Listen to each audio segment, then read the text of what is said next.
What's up, guys? Ben with Modified Envy. I'm here today working on our 240SX again. Feels like an eternal project, but it's a labor of love, so it's good times. So Arrow Catch, cool little product. A lot of you guys probably have them, want them. Maybe you have the cool old style pins that stick through. These ones are just a really clean alternative to your standard pin.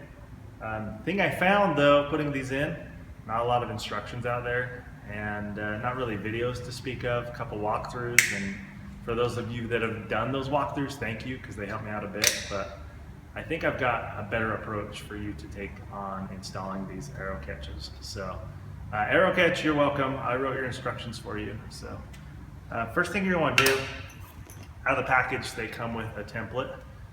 For 240 guys, there is a hole, a factory hole in the core support that lines up to where I'm going to show you I installed these. So first thing we're going to do is, full disclosure, I've already done all this. I'm just going to walk you through the process. So if we made this video of me actually doing it, you'd be here for a long time. So first thing we did, I am using this factory hole. It's just in here, just past the motor.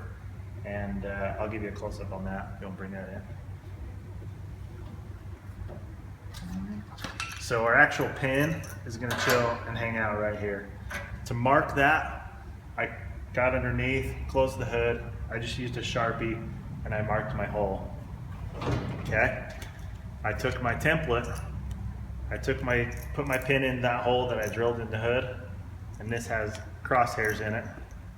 I line those crosshairs up to my template. I mocked up this one side.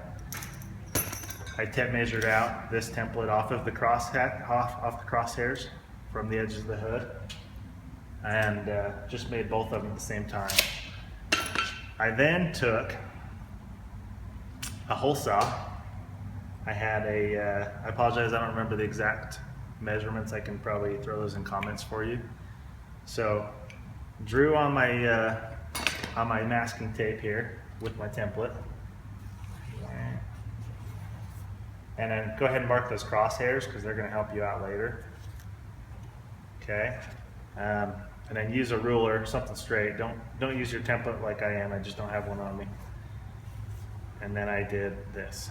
Okay, so I've transitioned all that information onto my hood. I then took hole saws. And like I said, I'll get the exact measurements of what I used, but I did a lower hole saw and I did an upper hole saw just to get these archways cut out. Okay, you with me? And then once I drilled through those, I just took a Dremel and cut out this remaining space here. After doing that, it left me a really clean hole. And actually my first one's okay, my second one turned out really cool. So then I was faced with another problem, and I'll tell you two ways that you can get around this. So the top side, pretty small footprint, drops in there pretty easy. The bottom side, you've got to cut out this whole space for this bracket to get through the back. So what I was intended to do but didn't do, just in the hurry of working, was hole saw through your first layer, cut it out, then come from the bottom, leave your hole, and come from the bottom and use your other hole saw and cut from the bottom. If you're like me and you went ahead and went all the way through both times, what I did was I just took a piece of 1/4 inch steel. It's just a scrap I had laying around the shop. You could use this with wood. It's just going to be a little bit, your arbor is going to be able to walk a little bit. But I just took the template, the bottom side, not the template, the bottom side bracket. I traced it onto here. I used the template to put my crosshairs in. And I went ahead and drilled the outside holes. Then I went ahead and drilled the outside holes on the top side of my hood. I dropped my template on the hood. I put a couple just sheet metal screws here. I made sure they were a smaller size diameter than what I need to put the actual arrow catch in. And I left that attached. While that was there, pulled the hood up. Keep in mind I had it screwed up. You're not holding it, it's screwed. Then I took my hole saw, I had a longer arbor than the one I have in my hand, but the arbor just hits into that hole and allowed me to cut these archways out. Once again, I just used a Dremel, just cut these side wings off, and that in turn left me the space I need to get this bracket up inside this cavity.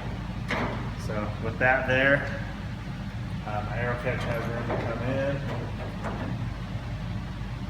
and it's pretty clean, straightforward hole. And then with the hood pin in place, all that lines up and it's able to close and come down. So now that I've done it, not that hard. Now that I've shown you how to do it, not that hard. If you have questions, hit us up in the comments and we'll leave in our comments what size hole saws I used. I know for sure the bottom side was on the large hole was a 2 5/8, the smaller hole was a 2 inch, and the top side, I'll post it again, I don't remember. It was late at night when I did it. Then afterwards, I did go through with a grinding stone and just clean up this edge here, because that left a pretty sharp edge that could cut your finger. I just ground that down, hit it with my paint to match my engine bay here, and we're ready to go. So I'm not putting these in permanently because we still have wrap to install. Once we get the wrap on, we'll go ahead and permanently install those, and you'll see those in our upcoming videos. Little side note here, this car, we just installed these to try them out. These are the NRG hood dampers, and those things are killer. They made this job really easy without having to hood prop over and over again. So definitely check those out. We've got those on our website, modifiedenvy.com. Thanks for watching.